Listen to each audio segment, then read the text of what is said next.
Hello दोस्तों, top exam channel में आपका स्वागत है। दोस्तों आज हम लेसन 4 अब मैंने करवाया था हिंदी मीडियम में। जो हमारा कुछ क्वेश्चंस इंपॉर्टेंट क्वेश्चन थे, महत्वपूर्ण क्वेश्चंस जो बोर्ड एग्जाम में आने वाले हैं दोस्तों, उसका कुछ पार्ट हो चुका है। आज ये लास्ट पार्ट है क्वेश्चन होगा। बड़े इंपॉर्टेंट क्वेश्चन उठा के लेकर बच्चों में यही क्वेश्चन आएंगे। एक भी क्वेश्चन बाहर से नहीं आएगा। जो मेरी वीडियो में आप चेक कर लेना, एक भी क्वेश्चन बाहर से होगा तो मैं आपको इनाम दे दूंगा, गारंटी है इस बात की। बिल्कुल फोकस कर दो पढ़ने का, एक एक चीज समझाएंगे हम आपको। ओके, देखो यह क्वेश्चन का सेकंड पार्ट है दोस्तों, कार्बन कंपाउंड्स वाला यौगिक। ओके, कार्बन यौगिक के रासायनिक गुणधर्म लिखिए। उससे पहले वाली वीडियो आपने चेक कर ली होगी। अब देखते हैं सेकंड। ये कार्बन यौगिक के प्रमुख रासायनिक गुणधर्म इस प्रकार है दोस्तों। कैसे? पहला दहन। कार्बन अपने सभी अवरूपों में ऑक्सीजन की उपस्थिति में दहन करता है। अगर ऑक्सीजन नहीं होगी तो दहन नहीं होगा दोस्तों, सीधी बात ये है। और ऊष्मा प्रकाश के साथ साथ CO2 गैस उत्पन्न करता है। उदाहरण पे क्या है? संतृप्त हाइड्रोकार्बन। संतृप्त हाइड्रोकार्बन होता है सिंगल बॉन्ड दोस्तों, और असंतृप्त होता है डबल और ट्रिपल बॉन्ड। ओके दोस्तों, तो संतृप्त हाइड्रोकार्बन में स्वच्छ ज्वाला के साथ ये जलते हैं, और असंतृप्त में क्या होता है? कार्बन काले धुएं वाली पीली ज्वाला उत्पन्न करते हैं। ओके, तो इसका ये उदाहरण है CO2 और H2 वाटर होगा। ये होगा, उसके बाद ये रिएक्शन बन जाएगी C2H2O2। इससे क्या होगा? CO2 गैस अलग से निकल जाएगी, वाटर अलग से, और हाइड्रोजन गैस बाहर निकल जाएगी। ओके, ये है फर्स्ट एग्जाम्पल दोस्तों किसका? कार्बन यौगिक का रासायनिक गुणधर्म। एक एक चीज इंपॉर्टेंट करवा रहा हूं, यही क्वेश्चन आएंगे, सीधा इसी आंसर को पैक कर दो आप। एक एक चीज समझाई जाएगी, बिल्कुल फोकस समझना में कि CO2 गैस क्या है। मतलब जो दहन है वो ऊष्मा की ऑक्सीजन की उपस्थिति में काम करेगा, और क्या है? CO2 गैस और वाटर को बाहर निकालेगा। ओके, सेकंड है ऑक्सीकरण अभिक्रिया। ऑक्सीकरण होता है जिसमें ऑक्सीजन हो दोस्तों। ओके, इंग्लिश में बोलते हैं ऑक्सीडेशन। कार्बन यौगिकों को दहन के द्वारा सरलता से ऑक्सीकृत किया जाता है। ऑक्सीकृत होता है ऑक्सीजन के द्वारा, ऑक्सीजन की उपस्थिति के द्वारा। और क्षारीय पोटेशियम परमानेट है या अम्लीय पोटेशियम डाइक्रोमेट है, तो क्या काम करेगा? ये अल्कोहल को अम्लों में ऑक्सीकृत कर देगा। कैसे? CH3 CH2OH इथानॉल को में ऑक्सीजन जोड़ देंगे, जब O2 जोड़ देंगे तो क्या हो जाएगा ये दोस्तों?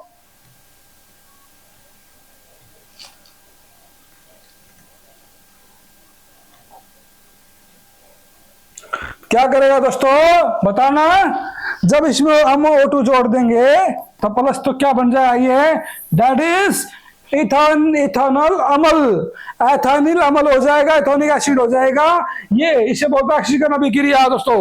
ओके, बिल्कुल एक एक चीज समझाने जा रहा हूं, बिल्कुल मन लगा के पढ़ना है मेरे दोस्तों। जब तक मन लगा के नहीं पढ़ेंगे जब तक हमें कुछ नहीं आएगा। लेकिन मैं वादा करता हूं आपके साथ जुड़ा रहूंगा, और लास्ट मोमेंट तक ऐसी ऐसी चीजें लेके ले आऊंगा जो अभी तक कहीं नहीं आई है दोस्तों। अगर असंतृप्त अभिक्रिया क्या होता है? असंतृप्त हाइड्रोकार्बन, असंतृप्त का डबल और ट्रिपल बॉन्ड में अगर पैलेडियम और निकल की प्रेजेंस में उत्प्रेरकों के रूप उपस्थिति में क्या होगा?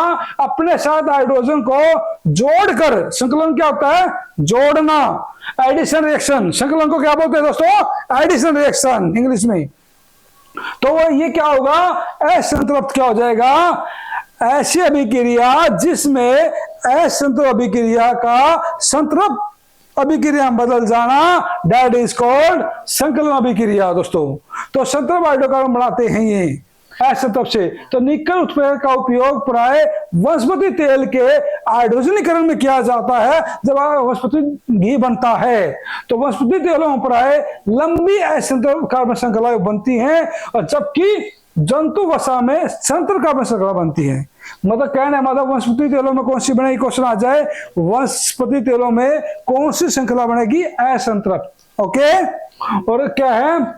जंतु वसा में संतृप्त बनेगी।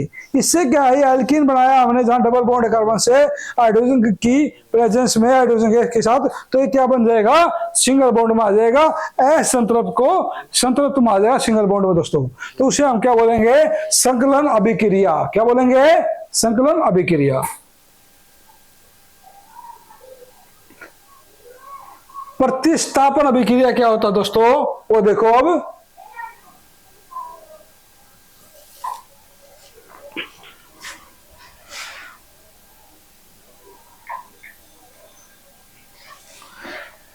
संतृप्त हाइड्रोकार्बन अधिकतर अभिकर्मों के की उपस्थिति में क्रिया नहीं करते, पर सूर्य के प्रकाश के कारण या उपस्थिति में क्लोरीन का हाइड्रोकार्बन में जुड़ना संकलन होता है, और क्लोरीन अति तीव्र होता है, जिससे एक एक करके वो हाइड्रोजन के परमाणु को अलग कर देगा, उसी पोजीशन को चेंज कर देगा, उसकी जगह को उसे बोलते प्रतिस्थापन करती है, जिस कारण उच्च समजातीय अल्केन के साथ अनेक उत्पादों का निर्माण होता है। ओके, तो इसमें क्या है, जैसे हमने बेंजीन ले ली, बेंजीन के साथ हमने क्लोरीन ऐड कर दिया, तो इससे क्या बन जाएगा, ये क्लोरोबेंजीन बन जाएगा दोस्तों। क्या बन जाएगा, क्लोरो। तो हमने इसको क्लोरीन ऐड करा, तो यहाँ क्लोरो लिख के क्लोरोबेंजीन, बेंजीन तो बना हुआ है, ऊपर क्लोरो लग गया तो बेंजीन हो गया। अगर यहाँ FL होता तो फ्लोरीन हो जाता, Br होता तो ब्रोमीन बेंजीन हो जाता। ओके, और HCl हाइड्रोक्लोरिक एसिड बाहर निकल जाएगा दोस्तों। ओके, एक एक चीज आपको करवाई जा रही है, इसमें क्या होगा, हाइड्रोक्लोरिक एसिड बाहर निकल जाएगा। ओके, एक एक चीज समझा रहा हूं बड़े प्यार से दोस्तों, पूरा फोकस कर दो, बिल्कुल सीधे बैठ जाओ सर, बिल्कुल।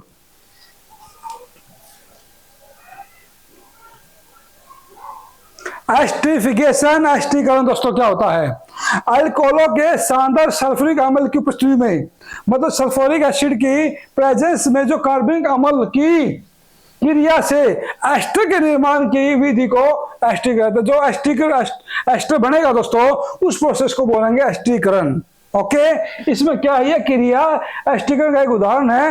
एस्टर का उपयोग कहाँ होता है, आइसक्रीम में होता है, ठंडे पेय में होता है, अच्छा दवाइयों में होता है, सौंदर्य प्रसाधन, बिल्कुल ब्यूटीफुल क्रीम्स के द्वारा ब्यूटीफुल बनाने के लिए उनमें यूज होता है दोस्तों। इसमें क्या है, इसमें हमने कार्बोक्सिलिक एसिड कर दिया, COOH, कार्बोक्सिलिक एसिड के साथ हमने क्या कर दिया, यहाँ अल्कोहल जोड़ दिया, और इसे एस्टरीफिकेशन कर देंगे तो क्या बन जाएगा दोस्तों, ये एस्टर। आपको पता ROOR एस्टर होता है, और वाटर बाहर निकल जाएगा दोस्तों। ओके, ROOR एस्टर होता है, फॉर्मूला पता होना चाहिए। ओके दोस्तों, COOH कार्बोक्सिलिक एसिड होता है, ये आपको पता होना चाहिए। एक एक चीज आपको करवाई जा रही है, बिल्कुल focus on this video.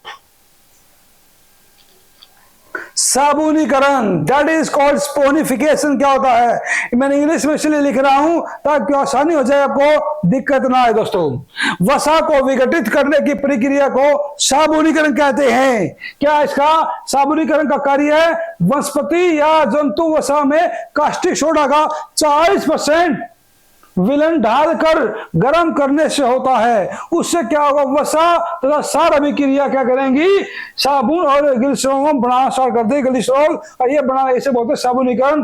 That is जलीय विलन में, जलीय विलन होता है पानी में घुलनशील से साबुन को अवशेपित करने के लिए इसमें नमक का संतुलित घोल डाला जाता है, और ठंडा होने पर साबुन जमकर ऊपरी सतह पर आ जाता है। इसे ऊपर से निकाल लिया जाता है, और इसमें मनचाहा रंग और सुगंध मिलाकर इसे अलग अलग प्रकार के आकार दिए जाते हैं। ओके, दैट इज स्पोनिफिकेशन, साबुनीकरण। एक नंबर डेफिनेशन आ सकती है, 2 नंबर की भी आ सकती है एग्जाम्पल। तो एग्जाम्पल में क्या है, CH3 CH2 16 ये है, और COCH2, तो ये जो ट्राइग्लाइसराइड ऑफ स्टिक एसिड है, ये तो ये बना रखा है। इसमें क्या है, 3 क्या है, सोडियम हाइड्रोक्साइड होंगे, N होता है सोडियम, OH होता है हाइड्रोक्साइड दोस्तों। तो जब इसको हीट करेंगे, हम हीट करने के बाद क्या बन जाएगा, ये ग्लिसरीन बन जाएगा, ग्लिसरॉल बन जाएगा। ओके, बहुलीकरण, पॉलीमराइजेशन, इसका मतलब होता है बहु मैंने होता है बहुत ज्यादा, छोटे छोटे पॉलीमर की रिएक्शन होना, that is polymerisation. Okay, poly होता है मैनी दोस्तों। जब विशेष ताप और दाब की उपस्थिति में छोटे छोटे अणु जब आपस में मिलकर एक बड़ा अणु बना दें, उस अभिक्रिया को बोले बहुलीकरण। क्या बोलेंगे, तो छोटे छोटे अणु को एकलक बोलते हैं, और बड़े अणु को बहुलक बोलते हैं। ओके, इसकी रिएक्शंस है, जैसे हमने इथाइलिन बनाया, ये इस इथाइलिन को जैसे हमने क्या है छोटे छोटे भागों में प्रेस करके जोड़ा, तो जोड़ने के बाद ये बन गया, इसे बोले पॉलीइथाइलिन। क्या बोलेंगे, पॉलीइथाइलिन।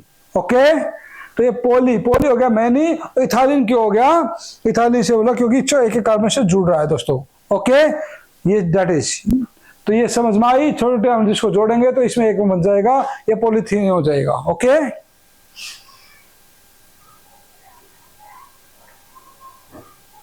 अब है समावयव से क्या अभिप्राय होता है, तो उदाहरण देकर स्पष्ट कीजिए।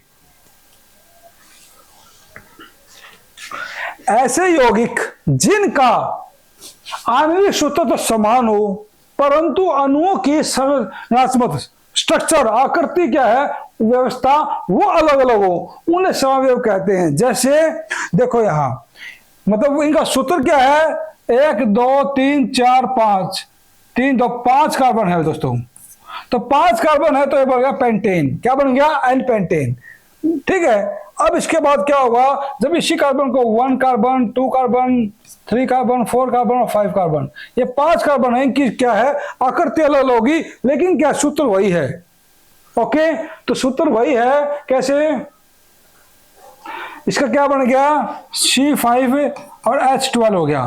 तो ये वही मिलेगा। कार्बन कितने हैं, 1 2 3 4 5। तो हाइड्रोजन कितने होंगे, 1 2 3 4 5 6 7 8 10 11 12। तो क्या होगा इसका भाई, 12 हो गई, लेकिन इनकी स्ट्रक्चर बदल गई, सूत्र वही है। तो उससे बोलते हैं दोस्तों समावयव। ओके, इस घटना को समावयवता कहते हैं। मीथेन हो या एथेन हो, प्रोपेन में कार्बन तथा हाइड्रोजन के परमाणुओं को पुनः व्यवस्थित करने पर भी संरचना में कोई परिवर्तन नहीं आता, परंतु जब अल्केन के अणु में कार्बन की संख्या 3 से अधिक हो जाती है तो 1 से अधिक व्यवस्थाएं संभव हो जाती हैं। इनमें से एक में कार्बन परमाणु लंबी श्रृंखला बनाता है, जबकि दूसरे में शाखाएं बनती हैं। दोस्तों देखो आपको, ठीक है, दूसरे में शाखा बन रही है, देखो यहाँ शाखाएं ओके बन रही है। ब्यूटेन में शाखा युक्त श्रृंखला में कम से कम कार्बन परमाणुओं के 3 अन्य कार्बन परमाणुओं से बंधित है। इस प्रकार अल्केनों को आइसो अल्केन भी बोलते हैं। सीधी बात आपको पता है, आइसो हेरा देखो यहाँ, ये ब्यूटेन होगा दोस्तों। ब्यूटेन में क्या 1 2 3 4 कार्बन हो गए, ब्यूटेन हो गया, यानी क्यों सिंगल बॉन्ड है। ओके, इसी तरह इसने सिंगल बॉन्ड बना दिया, 1 2 3 4 कार्बन हो गया दोस्तों। तो ये बन गया श्रृंखला, एक शाखा के रूप में हो गया। ऐसे बोलेंगे, आइसो ब्यूटेन बोलेंगे, क्योंकि आपको पता है जो कोई भी कार्बन है, जब कार्बन से कार्बन जुड़ता है और यहाँ कार्बन आ जाए तो इसे आइसो बोलते हैं दोस्तों। ये इसको आइसो बोल देते हैं। ओके, और आइसो बोलने के बाद फिर 4 कार्बन आइसो ब्यूटेन हो गया। इस तरह के साथ हाइड्रोजन जुड़ जाएंगे। ओके, जो हाइड्रोजन कितने होंगे आपको पता है, 10।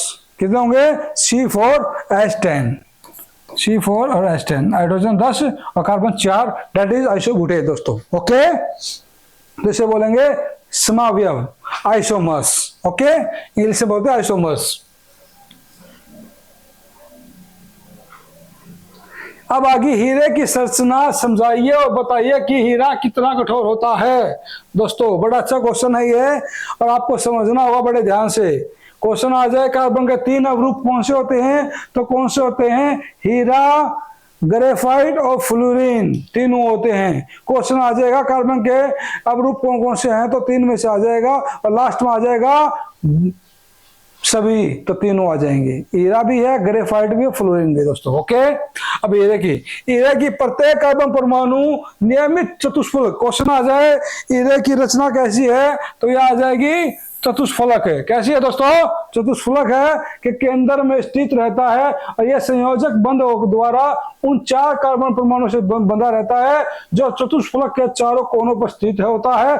इस प्रकार कार्बन परमाणु के समस्त बंध योग्य इलेक्ट्रॉन बंधित रहते हैं, उसमें इलेक्ट्रॉन होते हैं, और कोई भी इलेक्ट्रॉन स्वतंत्र नहीं रहता, सभी एक दूसरे जुड़े होते हैं, बाउंड होते हैं। इस प्रकार के परमाणु बंधित चतुष्फलक अवस्था के कारण एक 3 आयामी सदृढ़ संरचना बन जाती है, और हीरा सबसे कठोर तत्व है, और इसका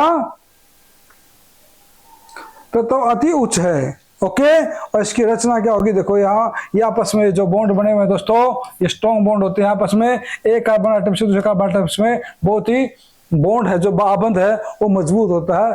ओके दोस्तों, ये हीरे के बारे में क्वेश्चन आ जाए, किसकी मतलब आकृति कैसी है, चतुष्फलक दोस्तों। ओके, मुश्किल कुछ नहीं है, मुश्किल बनाता है टीचर चैप्टर को। जिस टीचर को चैप्टर आसान बनाना आ गया, पढ़ाना आ गया, ये मानो बच्चे को चैप्टर भी खिल खिल में आ गया दोस्तों। ओके, तो हमें हीरे की तो चमकना है, हीरा ही बनना है दोस्तों। अब है हीरे का उपयोग दोस्तों। बड़ा अच्छा क्वेश्चन है। हीरो के 12 जिसका उपयोग आ जाए कुछ पा सकता है।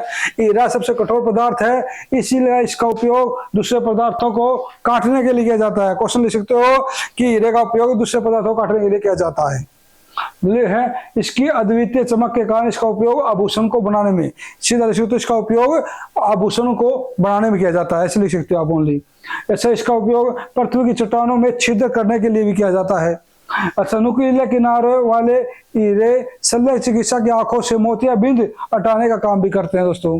ओके, ये था हीरे का उपयोग और हीरा के बारे में बता दिया हमने। एक चीज आपको समझनी है, अब आपको किताब उठाने की जरूरत नहीं है, आपकी किताब सीधे यही सब कुछ यही है।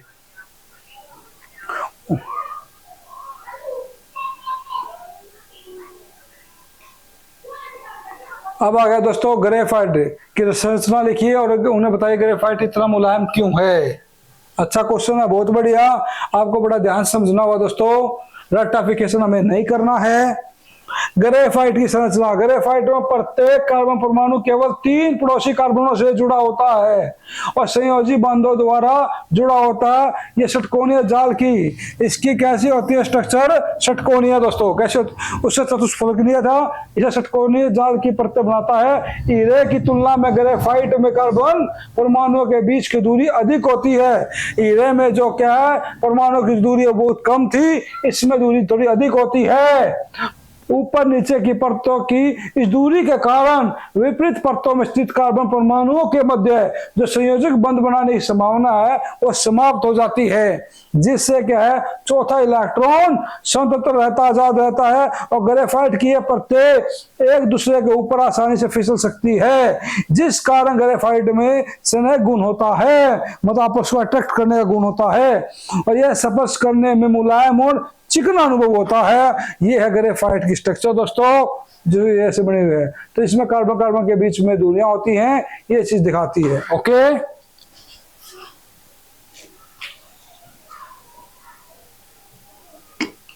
अब है उन पदार्थों को जिनमें 60 कार्बन परमाणु एक दूसरे से जुड़कर अणु बनाते हैं उसे फ्लोरीन कहते हैं। क्यों कहते हैं, क्वेश्चन अच्छा है।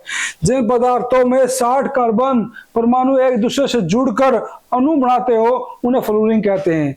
अमेरिकी वास्तुकार था जो बकबिस्टो फुलर था, जिसने फ्लोरीन का आविष्कार किया था, तो उसी के नाम से रखा गया है ये फ्लोरीन दोस्तों। जो कार्बन का रूप है, कार्बन का भाग है जो कार्बन से बने होते हैं। तो इसमें क्या है, इसकी जो रचना है वो कैसे होती है, त्रिविमियम। कौन सी होती है, त्रिविमियम ज्यामिति वाले गुंबदों की रचना की जिन्होंने दृढ़ता प्रदान करते हुए पंचकोणीय और षटकोणीय व्यवस्था का उपयोग किया गया था और फ्लोरीन अणु की रचना इन गुंबदों से मिलती जुलती है, प्रतीत होती है, इसीलिए उनके नाम पर फ्लोरीन कहते हैं। तो जिसने क्या है ये बनाया है, तो बंग मिस्टर फुलर ने इसका आविष्कार किया है, इसका पता लगाया, इसके फ्लोरीन की स्ट्रक्चर ये है दोस्तों, जो आपस में कार्बन कार्बन के बीच में कोवेलेंट बॉन्ड का काम करती है और कार्बन कार्बन का आइटम, ये कार्बन है सभी, ये कार्बन आइटम है दोस्तों। ओके, ये चीज है। समझ में आ गई फ्लोरीन के बारे में।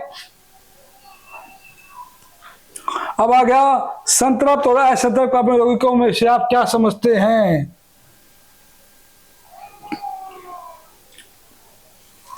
क्या समझते हो बताओ दोस्तों। कार्बन में कार्बन के ही अन्य परमाणुओं के साथ संकलन के द्वारा आबद्ध बनाने की क्षमता होती है, जिससे बहुत बड़ी संख्या में अणु बनते हैं। कार्बन के परमाणु 1 या 2 या 3 आबंध से जुड़ सकते हैं। जब कार्बन परमाणुओं के बीच केवल एक आबंध हो तो उसे बोलते हैं संतृप्त बोलते हैं। जब क्या कार्बन के यौगिकों के बीच में 2 या 3 आबंध बनते हैं उसे बोलते हैं असंतृप्त कार्बन यौगिक। ओके दोस्तों, ये एग्जांपल है। संतृप्त कार्बन क्या है, कार्बन का कार्बन के सिंगल बॉन्ड रहा, ये कहलाता है संतृप्त कार्बन। और असंतृप्त में क्या होता है, कार्बन के बीच में डबल बॉन्ड होना और एक कार्बन के बीच में 3 बॉन्ड होना। ओके, ये होगा, समझ में आ गई। संतृप्त कार्बन होता है सिंगल बॉन्ड और जिसे बोलते हैं हिंदी में सैचुरेटेड, और अनसैचुरेटेड में क्या होगा, हाइड्रोकार्बन में डबल और ट्रिपल बॉन्ड जिसे बोलते हैं असंतृप्त कार्बन दोस्तों। ओके, मुश्किल कुछ नहीं है, बिल्कुल नॉर्मली पढ़ना है, सीधा बोलना है। कार्बन यौगिक के बीच में, हाइड्रोजन के बीच में जब सिंगल बॉन्ड लगता है कार्बन कार्बन के बीच में, उससे संतृप्त तो हम बोलते हैं कार्बन यौगिक। और कार्बन यौगिकों में जब डबल, द्वितीय व तृतीय आबंध बनते हैं जब, उसे हम क्या बोलते हैं दोस्तों, असंतृप्त हाइड्रोकार्बन। हाइड्रोकार्बन का मतलब हो गया कार्ब मतलब हाइड्रो का मतलब कार्बन हाइड्रोजन कार्बन और हाइड्रोजन कार्बन के बीच में डबल बॉन्ड होना, ट्रिपल बॉन्ड होना। ओके, तो ये जो लेसन है कंप्लीट करवा दिया हमने दोस्तों, कंप्लीट हो चुका है। अब आपका मकसद ये है टॉपिक एग्जाम चैनल में आप थैंक्स टू ए वेट का मतलब होता है इसको वॉच करो, वीडियो को सब्सक्राइब करो, चैनल आपका है दोस्तों, आपके लिए मेहनत कर रहा हूं मैं। देखो पसीने भी आ गए दोस्तों आपके लिए, तो इसका मेरे पसीने का जो रन है ये आप सिर्फ एक सब्सक्राइब करके अपने दोस्तों वीडियो को भेज कर, लिंक भेज कर और इस वीडियो को फैला दो ताकि मेरी जो मुहिम है ट्यूशन फ्री की वो हर घर में पहुंच जाए दोस्तों। ओके, थैंक्स दोस्तों।